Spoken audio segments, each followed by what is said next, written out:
A single whale just scooped up 1,000 Bitcoin, worth over $115 million, in one transaction.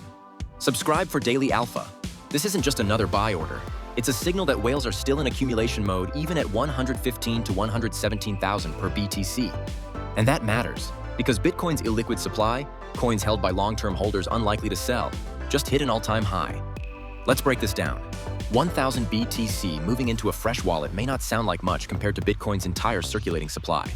But at today's prices, that's over $115 million of dry powder locked away in a single shot.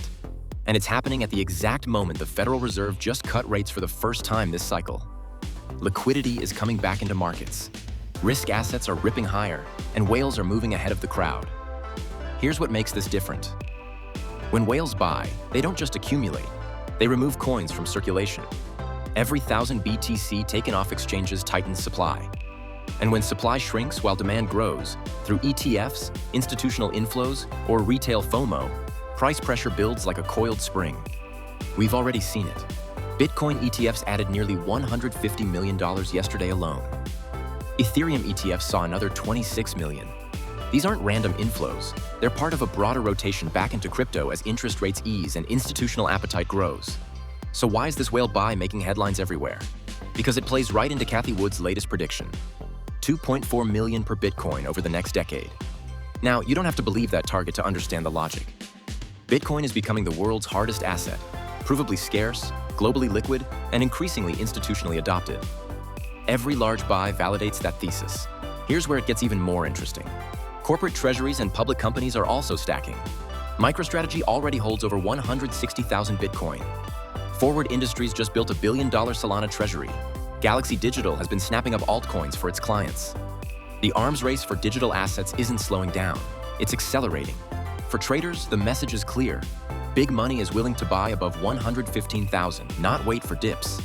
That sets a new psychological floor. If whales are comfortable at these levels, smaller players may follow. But let's not sugarcoat it. A single whale buy doesn't guarantee an immediate moonshot. Prices can and will swing. We could still retest 110 or even 100,000 before breaking higher.